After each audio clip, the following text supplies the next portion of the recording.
미국이 가장 두려워하는 날, 한국이 해결료를 쥐는 순간. 워싱턴 DC 펜타곤 지하 상황실. 나는 오늘 내 인생에서 가장 불편한 브리핑을 해야 하는 날을 맞았다. 벽에는 한국 반도를 중심으로 한 거대한 디지털 지도가 떠 있었다. 한반도 남쪽, 그 작은 땅 위에 박혀 있는 수십 개의 점들. 그 점 하나하나가 원자력 발전소, 조선소, 방산 공장. 그리고 우리가 더 이상 가볍게 볼 수 없는 단어 하나를 의미하고 있었다. 한국. 오늘 내가 이 회의실에서 해야 할 보고의 제목은 아주 간단했다. 미국이 가장 두려워해야 할 날, 한국이 해결료를 쥐는 순간. 의장석에 앉아 있는 사람은 국방부 장관이었고, 옆에는 에너지부, 국무부, 백악관 국가안보회의 담당자들이 자리하고 있었다. 나는 깊게 숨을 들이마시고 준비해 온 첫 문장을 읽어 내려갔다. 우리가 우려하는 것은 한국의 핵잠수함 자체가 아닙니다. 우리가 진짜 두려워해야 하는 것은 한국이 해결료를 스스로 통제하는 날입니다. 회의실 공기가 미세하게 달라졌다. 누군가 의자를 고쳐 앉았고 또 다른 누군가는 펜을 만지작거렸다. 나는 화면을 넘기며 말을 이었다. 구독과 좋아요, 알림 설정으로 포에버 영 코리아 소식을 가장 빨리 받아보세요. 먼저 우리가 어디에 서 있는지부터 말씀드리겠습니다. 첫 번째 슬라이드에는 숫자 몇 개가 크게 박혀 있었다. 미국 원전 설비 용량 약 100기가와트, 한국 원전 설비 용량 약 26기가와트, 미국 원전 비중 18% 안팎, 한국 원전 비중 30%가 넘는 수준. 나는 조용히 설명했다. 영토는 우리가 한국의 100배 가까이 넓습니다. 인구는 한국의 7배에 달합니다. 자원은 말할 것도 없습니다. 우리는 석유, 가스, 석탄, 셰일까지 보유한 에너지 대국입니다. 나는 잠시 말을 멈췄다가 다음 문장을 천천히 덧붙였다. 그럼에도 불구하고 원자력 기술의 밀도와 효율성이라는 관점에서 보면 한국은 우리를 위협할 수 있는 위치에 서 있습니다. 오늘 회의의 핵심은 바로 여기에 있습니다. 에너지부 차관이 손을 들었다. 하지만 우리는 기술적으로 우위에 있지 않습니까? 재처리, 핵무기, 전략 자산 면에서 우리는 그들보다 훨씬 앞서 있는데요. 나는 준비해온 문장을 그대로 꺼냈다. 장관님, 우리가 우위에 있는 것은 무기입니다. 그러나 그들이 우위에 서기 시작한 것은 시스템입니다. 나는 버튼을 눌러 다음 화면을 띄웠다. 한국의 조선소, 원전, 방산 공장이 어지럽게 박힌 지도 위로 문장이 하나 떠올랐다. 세계 최고 수준의 원전 기술, 세계 최고 수준의 선박 건조 능력, 세계 상위권 방산 수출국. 한국은 이 세 가지를 한 국가 안에 동시에 가진 거의 유일한 나라입니다. 나는 목소리를 낮췄다. 이 조합이 해결료 주권과 결합하는 순간, 우리가 알고 있던 동맹의 구도는 더 이상 같은 모습으로 남아있지 않을 수 있습니다. 국방장관이 입을 열었다. 해결료 주권이라 그게 그렇게까지 심각합니까? 우리는 지금도 그들에게 원자력 협정을 통해 제동을 걸고 있지요. 나는 고개를 끄덕였다. 맞습니다. 현재 한미 원자력 협정에 따르면 한국은 미국의 사전 동의 없이 우라늄 농축을 할 수 없습니다. 그래서 지금까지 우리는 비교적 편안했습니다. 그들이 아무리 뛰어난 원자로를 가지고 있어도 해결료는 우리가 쥐고 있다고 믿어왔으니까요. 나는 다음 슬라이드를 띄웠다. 러시아 의존도라는 제목 아래 보기 싫은 숫자들이 나열되어 있었다. 문제는 우리가 그렇게 안심할 입장이 아니라는 겁니다. 나는 차분히 설명을 이었다. 현재 미국이 사용하는 해결료의 상당 부분은 해외에서 수입됩니다. 우라늄 광석뿐 아니라 농축 우라늄까지 포함해서 말입니다. 그리고 그중 적지 않은 비율이 러시아에서 옵니다. 회의실이 조금 더 조용해졌다. 국방부가 이 숫자를 모를 리는 없었지만 오늘 발표에서 내가 보여주려는 것은 단순한 통계가 아니었다. 우리는 최근 러시아산 우라늄 수입 금지법을 통과시켰습니다. 하지만 에너지 안보를 이유로 유예기간을 두고 있지요. 이 말은 곧 우리가 러시아 의존에서 당장 벗어날 만큼 여유로운 상황이 아니라는 뜻입니다. 나는 천천히 덧붙였다. 여러분, 이것이 바로 오늘의 아이러니입니다. 우리는 러시아 의존에서 벗어나기 위해 새로운 공급망을 찾아야 합니다. 그리고 그 대체 공급망의 중심 후보 중 하나가 바로 한국입니다. 국무부 차관이 눈살을 찌푸렸다. 잠깐, 그게 어떻게 그들을 위협적인 존재로 만듭니까? 그건 오히려 우리에게 좋은 일이 아닌가요? 동맹국으로 공급선을 다변화하는 건데요. 나는 준비된 도표를 가리켰다. 표면적으로 보면 그렇습니다.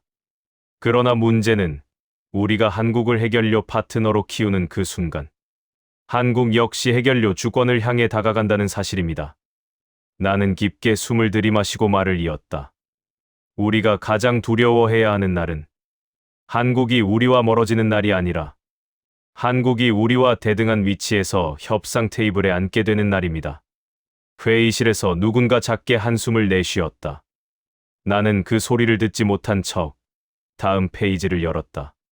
지금부터는 우리가 실제로 검토한 3가지 시나리오를 말씀드리겠습니다. 첫 번째, 제한적 공급 시나리오. 두 번째, 공동 생산 시나리오. 세 번째, 상시 농축 허용 시나리오. 나는 첫 번째 시나리오부터 하나씩 풀어갔다. 첫 번째는 가장 안전해 보이는 모델입니다. 우리가 농축 우라늄을 한국에 제한적으로 공급합니다. 핵잠 수압 연료, 원전 연료 등을 포함하되 계약 조건과 추적 시스템을 통해 흐름을 철저히 관리하는 방식입니다. 나는 고개를 끄덕였다. 이 경우 우리는 이렇게 말할 수 있지요. 기술은 그들에게 일부 허용하지만 연료는 우리가 쥔다. 언제든지 공급을 조절함으로써 한국의 전략 자산 운용을 간접적으로 통제할 수 있습니다. 회의실 앞줄에 앉은 한 장성이 만족스러운 표정으로 팔짱을 꼈다. 바로 그거 아닌가. 핵잠 수함을 갖게 해주되 스위치는 우리가 쥐는 것. 태평양에서 우리 편 전력을 늘리면서도 통제 권한은 놓치지 않는. 나는 준비된 다음 문장을 꺼냈다. 그러나 이 시나리오에는 단 하나의 전제가 있습니다. 나는 화면 한가운데 떠있는 글자를 읽었다. 한국이 영원히 해결료의 완전한 자급을 추구하지 않는다는 전제입니다. 나는 한 박자 쉬고 말을 이었다. 역사적으로 그것이 유효했던 적이 있었습니까? 회의실이 다시 조용해졌다. 나는 두 번째 시나리오를 열었다. 두 번째는 공동 생산 모델입니다. 우리가 한국과 함께 해결료 가공 시설을 구축하고 기술과 자본을 동시에 투자하는 방식입니다. 명목상으로는 공동 관리, 실질적으로는 우리의 영향력을 유지하려는 구조입니다. 나는 조용히 덧붙였다. 이 경우 한국은 단계적으로 농축 기술과 운영 노하우를 습득합니다. 처음에는 우리 장비와 설계에 의존하겠지만 그들의 기술자들은 우리가 생각하는 것보다 빠른 속도로 배우고 보다 효율적인 시스템을 만들어 내는 재능을 보여왔습니다. 나는 슬라이드를 넘기며 말했다. 기억해야 할 사실이 있습니다. 이미 우리는 그들이 조선과 자동차, 전자산업에서 어떻게 성장했는지 목격했습니다. 처음엔 우리 부품을 조립하는 수준이었으나 지금은 세계 시장의 선두에 서 있습니다. 나는 세 번째 시나리오를 띄웠다. 회색 배경의 짧은 문장 하나. 상시 농축 허용. 회의실 안의 온도 변화가 느껴졌다. 나는 일부러 설명을 천천히 했다. 세 번째 시나리오는 우리가 가장 피하고 싶어 하면서도 동시에 가장 현실적인 미래일 수 있습니다. 나는 다시 국방장관을 바라보았다. 한국이 국제 규범과 감시 체계를 지키는 조건으로 농축과 재처리를 평시에도 허용받는 국가가 되는 것. 이 경우 그들은 공식적으로 해결료 주권을 획득합니다. 나는 조용히 말을 이었다. 그 순간부터 한국은 해결료를 단순히 수입하는 나라가 아니라 필요에 따라 전략적 판단에 따라 스스로 농축량과 방향을 결정하는 나라가 됩니다. 국무부 차관이 다시 물었다. 그러면 그들이 곧바로 핵무기를 가진다는 말입니까? 나는 고개를 저었다. 아닙니다. 저는 오늘 핵무기 이야기를 하려는 것이 아닙니다. 제가 말하는 것은 우리가 그들의 에너지와 군사 운용에 대해 지금처럼 일방적인 영향력을 행사하기 어려워진다는 점입니다. 나는 다음 슬라이드를 열었다. 거기에는 네 글자가 크게 적혀 있었다. 핵연료 주권. 이 말의 의미를 분명히 해야 합니다. 핵연료 주권은 단순히 원자력 발전의 문제를 넘어섭니다. 그것은 군사 작전의 지속 능력, 에너지 안보, 그리고 외교 전략의 축까지 포괄하는 개념입니다. 나는 한국 지도를 다시 띄웠다. 조선소, 원전, 군사기지, 방산 공장이 겹쳐진 지도 위에 굵은 원이 그려졌다. 전력 생산 능력과 군사 기술이 결합하는 순간 우리는 새로운 유형의 강대국을 마주하게 됩니다. 나는 낮은 목소리로 말했다. 그 나라가 바로 한국입니다. 회의실 안에 누군가가 작게 중얼거렸다. 우리가 언젠가 그들을 경쟁자로 보게 될 거라고 진지하게 생각해 본 적이 있었나? 나는 그 말을 듣고도 아무 말 없이 슬라이드를 넘겼다. 이번에는 군사 파트를 담당하는 그래프였다. 한국은 이미 재래식 무기 분야에서 세계 상위권입니다. 전차, 자주포, 잠수함, 전투기, 미사일. 그들은 더 이상 단순한 구매국이 아니라 완성된 무기 체계를 수출하는 국가입니다. 나는 이어서 말했다. 폴란드에 대량 수출된 K2 전차와 K9 자주포는 유럽 방위 체계 속에서 한국 무기가 차지할 위치를 잘 보여줍니다. 그것은 단순한 무기 거래가 아니라 신뢰입니다. 서구 기준에서 인정받았다는 뜻입니다. 나는 다시 핵심으로 돌아왔다. 이런 나라가 원자력 발전과 핵잠수함 기술, 그리고 핵연료 주권을 동시에 갖추게 된다면 우리는 더 이상 그들을 단순한 동맹으로만 볼 수 없습니다.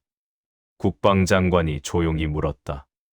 당신 말은 언젠가 우리가 한국에게도 전략적 균형을 고민해야 할 날이 온다는 뜻입니까? 나는 잠시 침묵했다가 고개를 끄덕였다. 네, 장관님. 우리가 일본, 독일, 프랑스를 바라보듯 한국이라는 이름을 전략적 변수이자 축으로 보게 될 날이 올 수 있습니다.